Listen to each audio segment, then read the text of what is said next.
So boundaries. Are they good or are they not good? They're good? Well, we hear a lot about creating healthy boundaries, don't we? I've even talked about it from up here that sometimes, we need to say that healthy no thank you to make room for someone else to be of service, either in this community or someplace else in our lives, that when we say that sacred no thank you, that someone else gets to step into service.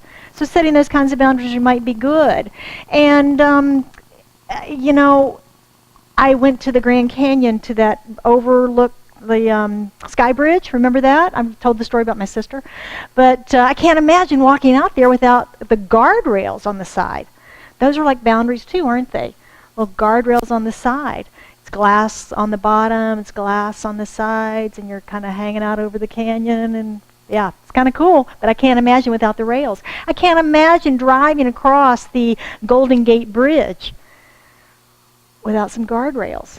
Most of us stay in the lane and go right straight across the bridge like we're supposed to, but it would still be a little scary without those guardrails, wouldn't it? Yeah, it would be a little scary without the guardrails. But setting boundaries in our lives, if we do it from a place of fear, can end up looking like the Berlin Wall. Remember that? Divided that city. That was built out of fear, wasn't it? It was built out of fear. And it was so powerful when that came down back in the 80s and reopened that city. So my talk today is walls and guardrails, or when setting boundaries can become a limitation. When setting boundaries can actually become a limitation for us. We're completing our series this month. We've been talking about Ernest Holmes' book, Living the Science of Mind, and the essays that he's written that are all about prosperity, which is, of course, what we've been talking about all year, is our raising our prosperity consciousness, our prosperity awareness in all areas of our lives, not just around money, but in all areas of our thinking. So the essay that we're talking about is the servant may become an heir. The servant may become an heir.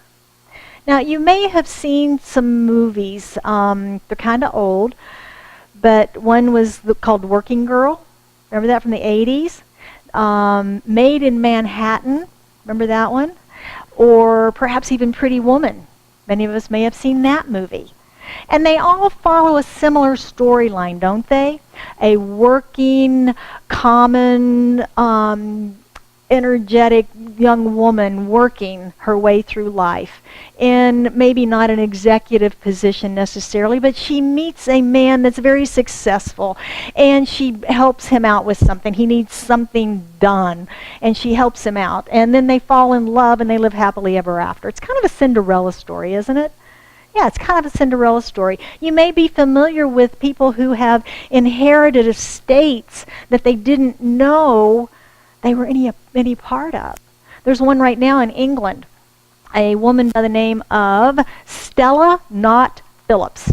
She passed away in 2016. And when she passed away, her will, in it, she left 3.5 million pounds, I don't know what the conversion rate is, but she left a lot of money to her son that she had put up for adoption as a very young woman in 1964. Now, she had named the child, but she didn't keep up with the child. She didn't know when she passed what the child's name is or whether he's still even in England. And her attorneys are looking for this person. So if you were born in 1964 and you're a male, you might want to check it out. But the fact is that he doesn't know he has 3.5 million pounds in an account with his name on it. His inheritance. And what Holmes is talking to us about in this essay, the servant becomes the heir, is just that. Is that we all have this estate of spirit available to us right now. Because we are all in that wholeness, that oneness and unity of the divine. We are sourced of that divine presence, and therefore we are those qualities of God that we talk about in the science of mind. We are all it. We are all in that. So therefore, we are the inheritors of that estate of the divine. It is in, through, and as us, and has its way through us right now. Right now. But sometimes we can feel like that's not the case, can't we? We can feel like we're a little stuck. We're a little bit stuck. We don't believe that we have that inheritance. Life's not flowing. It's not working in the way. But sometimes we just haven't made our claim, have we? It's stuck in probate. It's stuck in probate. Anybody ever been through a probate? It can take forever, can it? Yeah. Gets stuck. So we're consistently told in the science of mind that we're free, aren't we? You've probably heard that or read that if you've been in the teaching for a while. You're free. You're free to think, believe, take action on those beliefs to achieve the desires of your heart that we believe are implanted in our heart and in our mind by Spirit. That we are free to take action on those. That we are the directors of the law of our own lives. That we get to choose. We get to choose. But again, sometimes we still feel stuck or bound in that freedom even, don't we? In the science of mind, Dr. Holmes tells us that we are bound because we first are free, and the power that binds us is the only power in the universe that can free us. There's one law, not two powers, one power, one law. And what he's telling us is that the same thing that's got us all bound up is the only thing that's going to free us. And it's our use of the law. It's our use of the law. Napoleon Hill in Think and Grow Rich, which is the book that we've just completed in our book study, he's talking about this method that he teaches in his work, which we know is the creative process, but he's calling it the method by which you can create your dreams and turn them into reality. And he says that this method works alike for all and plays no favorites. Does that sound familiar to anybody? Have we read that in the Science of Mind? Sure. Works alike for all and plays no favorites. And he says the only failure is the improper use of the method, not the method itself. The improper use of the method. It's sort of like baking a cake. Anybody baked a cake? If you bake a cake, you follow the recipe. 9 times out of 10, you'll get a decent cake out of it, right? If you don't follow the recipe, you might get one that looks like this, right? Yeah, been there, done that. So it's following the method, the teaching. It's following the steps of it. And the steps include believing, of course, doesn't it? Holmes suggests to us that we already have within us the key to freedom. We already have within us the key to freedom, but we must come to realize our relation to that whole. This relationship is one of complete unity. And that's where we can break down sometimes, isn't it? To believe that we are in that complete unity with the whole. Believe that we are entitled to this divine inheritance that we talk about. To believe that universal law really does work for us, through us, as we believe all the time. It doesn't take a vacation. It doesn't go to Rocky Point. It doesn't take a break. It's always working here for us, through us, in each and every moment, as we believe. As we believe. I found it interesting in this reading and many of the readings that Ernest Holmes has written that he uses the word ignorance a lot. And when I first started this teaching, I really didn't like that. I found that a harsh word, because probably of the connotations that we have around it today in society and the way we talk about it. But I guess in his day it was part of the common language. But when you look it up, it's really a lack of knowledge or information about something. That's all ignorance is a lack of knowledge or information about something. And he tells us that our only limitation is there's no limitation except what's outside of our own ignorance. There's no limitation except outside of our own ignorance. Lacking information, knowledge, lacking a willingness to actually apply it. That is the only reason that we experience lack in any area of our lives. That's a big statement, isn't it? But if you think about it, if like Napoleon Hill says, we've got the method and we know how to use the method and we use the method, we're going to get the results that we seek. So it's something that is a lack of knowledge in that use of the method, something that's outside of our knowledge about that is causing that to break down, isn't it? It makes sense. We left the baking soda out of the cake. Now, Tony's going to correct me and tell me it's probably baking powder, right? Which is why my cake looked like that. So he says again, there's no limitations outside of our own ignorance. In other words, only our lacking of some knowledge, information, understanding, or willingness of application is creating any limitation in our lives. I am experiencing ignorance right now. At my other job, down at the stockyards, we have a cooling tower there.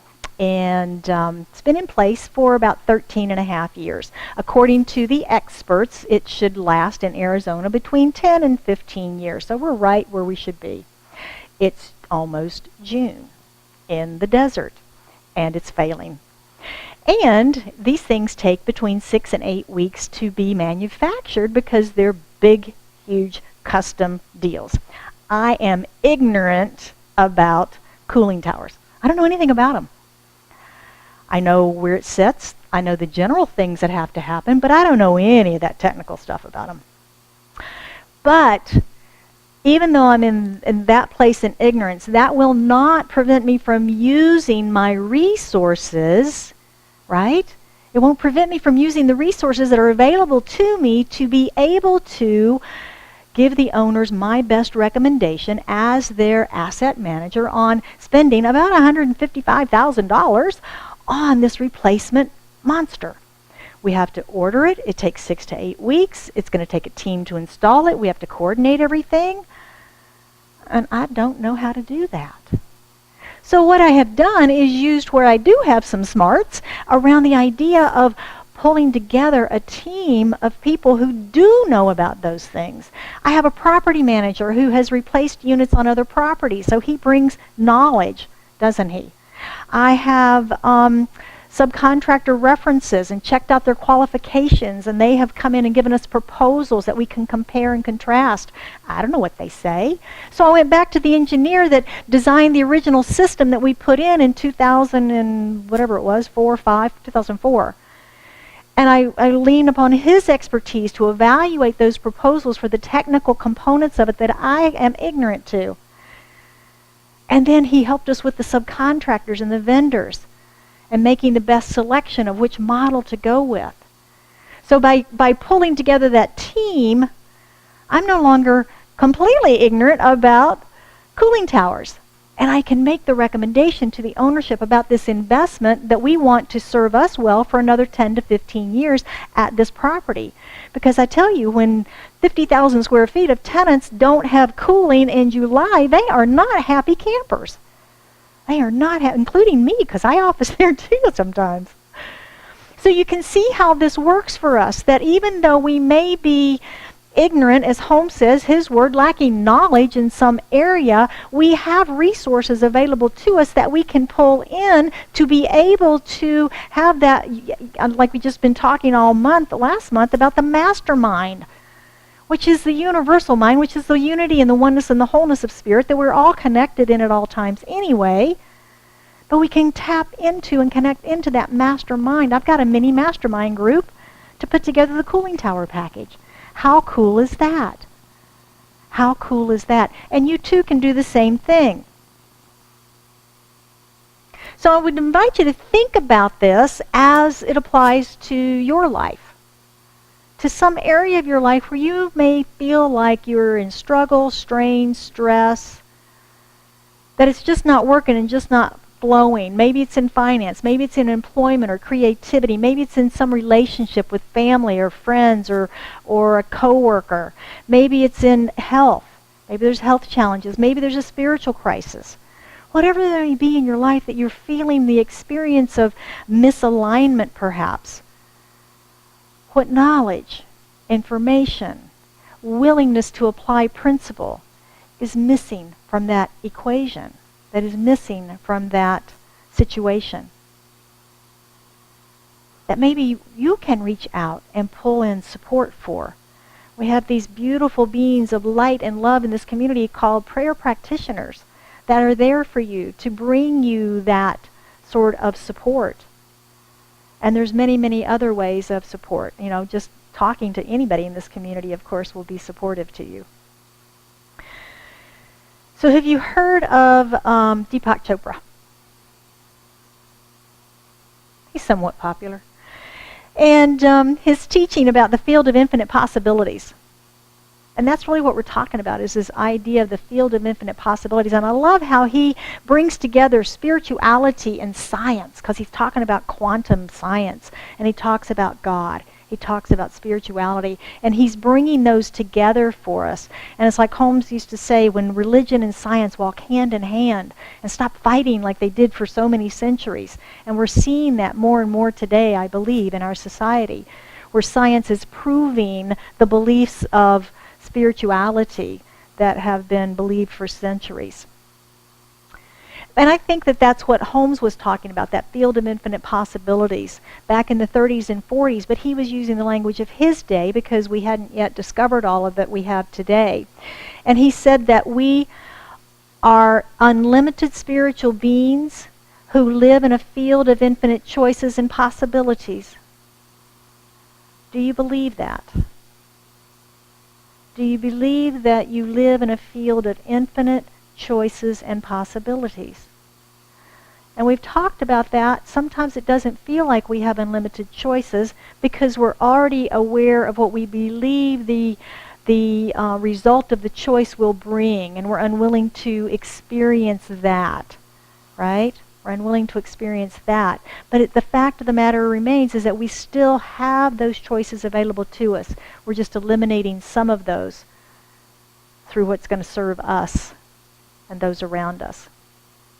He says we are already heirs to the great wealth of the universe in whatever form you like. Right? That wealth can show up as little green pieces of paper. It can show up as a loving relationship. It can show up as divine and radiant health. It can show up as a connection to spirit so strong that you're walking on water. It can show up in any way that you choose, any way that the divine is expressing through you as the power that is the one life. It can express any way that you choose. Infinite possibilities. So if it isn't showing up the way that you're choosing, if it isn't showing up the way that you're desiring, perhaps we're believing more in limitation than we are in that inheritance. So you might be wondering, how can I believe in my inheritance? How can I gain knowledge, understanding, information, understand more, to claim this inheritance of mine, to start playing in this field of infinite possibilities? How can I do that? Let's look at our practicing the principles and see what we might find out. The first one, and these come from Ernest in his article, in that essay that he wrote. He said the first one is to stop listening to wrong counsel. Stop listening to wrong counsel. What are your sources of information? What are your sources of information? And we know that if we have quality sources of information, I surrounded myself with a quality team of people to bring information and data to me about that cooling tower. If I'd have not done that, or maybe I hired a property manager who didn't have any experience with cooling towers, we'd both be drowning in the pool of ignorance, wouldn't we? We wouldn't know. Neither of us would. So I need people with me that can bring and fill in the gaps of the places that I don't know. So stop listening to wrong counsel and find positive counsel. And it's very easy to believe the naysayers, isn't it? particularly when we're trying to create something new in our life. Oh, that's going to be hard. Oh, have you thought about this? I tried that once, and you know what happened to me? Oh, my goodness. My Aunt Martha did that, and oh, my. You better rethink that. That's going to be really hard, and it could be expensive. What if you lose your house? Oh, my gosh. Sound familiar? Sure. Sure, we've all had the naysayers, and sometimes it can be just the voice in our own head, can it? It doesn't have to be an external person. It can be the voice in our own head. And I would remind us of a very basic principle of science of mind. That principle is not bound by precedent. And a lot of those naysayers that show up in our life are sharing their own experience of how they applied principle and how maybe it didn't work. They got the flat cake, didn't they? They forgot the baking soda. But that doesn't mean you will. When you're creating your miracle, right? Yeah.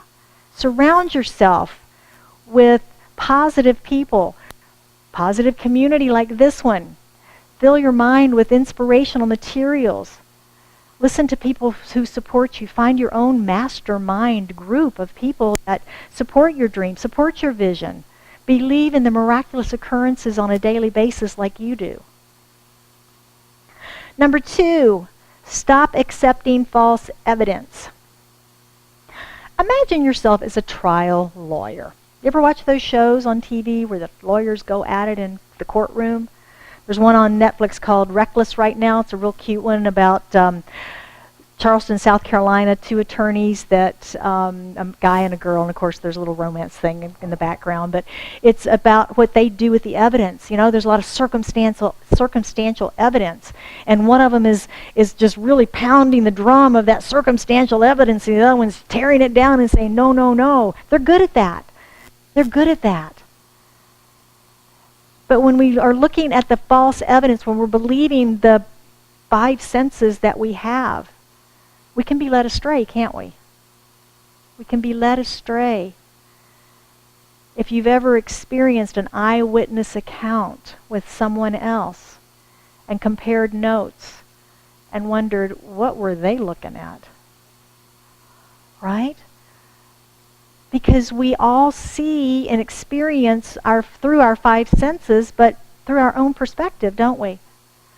Through our own perspective, and then we make up our own story about what that is. So stop accepting the false evidence. Have you ever had the experience where you got your feelings hurt to find out that you misinterpreted what someone said or what they did? Hopefully you laughed about it later, but at the time got your feelings hurt because the story you made up about what the meaning of that was took you back to something else that was painful. False evidence.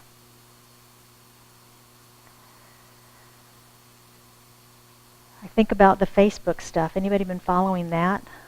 The scandals and the fake news that's so big in the news today, fake news and the stuff that was posted on the little videos and things. They all looked believable, didn't they? Yeah. They all looked believable. False evidence.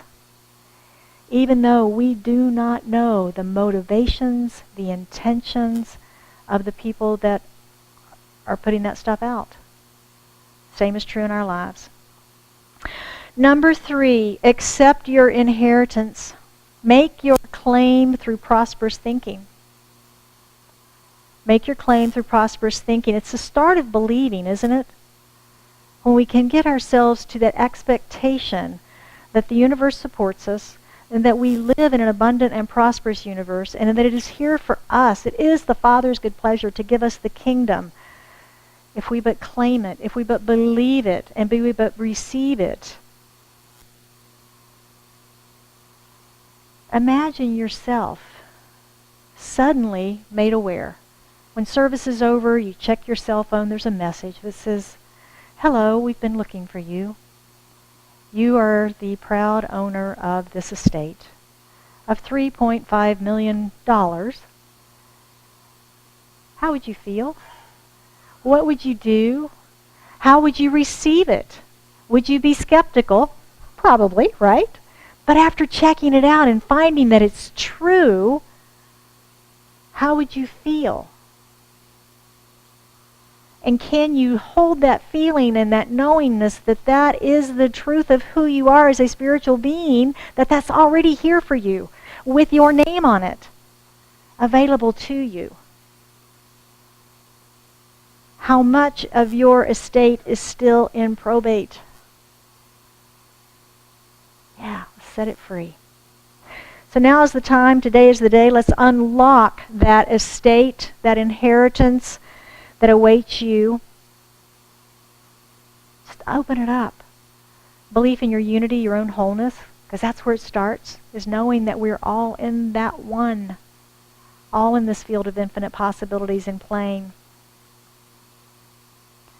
And I'll give you one more tip today, that our easiest, simplest, most direct spiritual tool to create change in our lives, to bring ourselves to that high vibration of belief, is our personal affirmations. Our personal affirmations in reprogramming our mind from a place of lack and limitation and doubt to a place of believing, receiving, and knowing. And I'll give you an example.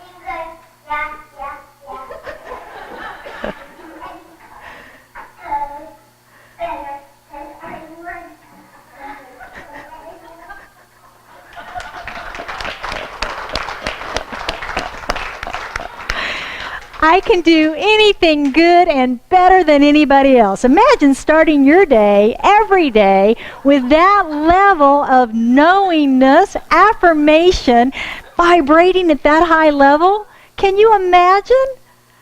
That's the power of affirmation. Remember Jessica. She's on all over YouTube. So let's close this up today with a quote from Ernest Holmes. And he says, ignorance stays with us until the day of enlightenment, until our vision toward the Spirit broadens and casts out the image of no longer useful littleness. No longer useful littleness. What we now experience, we may cease experiencing. What we... Stop looking at you guys, right? What we now experience, we may cease experiencing if we have the will and the imagination to set our vision in an opposite direction and hold it there. It is your imagination that sets your vision of your life. Your willpower is what holds it in place until the creative genius within you transforms that image, any image of limitation, and transmutes it into that freedom that we are already inherently sourced of. Yes, so it is. So thank you for being with us today. I appreciate you being in service to this community. If you're with us for the first time, I hope you found us to your liking, and you'll come back and see us and join us today for Brunch Bunch following service. And now I'd invite you to join me in an affirmative prayer. How good it is to come together in the joy and the laughter of being together in spiritual community. We recognize that there is only that one power and presence, that one life that is the life of God. It is the essence and the presence. It is all that is, has been, will be. And all of it's here now, present in this room, in, through, and as me, as an expression of it, in, through, and as each one of us. For we are united in that wholeness, that unity, that oneness of the divine, of God, of source, essence, presence, universal law, whatever it is we call it, we are an experience of it in form, here, now, today. And so from that knowingness, I speak my word for and about each one of us, knowing, claiming, and accepting that as we release the boundaries that hold us back, tearing down any walls of fear that we may have built, and opening to the infinite possibilities that exist for each and every one of us, stepping boldly and powerfully into those for the fuller expression of the divine to and through us, that our lives are blessed and empowered, and that we take that forward to bless and empower others through the example of who and what we be and the magnificence of our life unfolding as source. And I know for anyone this day that may have something on their heart that they're seeking prayer support around, that as they lift that into their conscious awareness, that we as community hold that in this light and this higher vibration of love that is this community, knowing that the healing, the clarity, whatever the need might be, is fulfilled in this moment through the power of love, through the power of divine right action, through the power of order and harmony in the universe. We know that it is so. We know that it is done.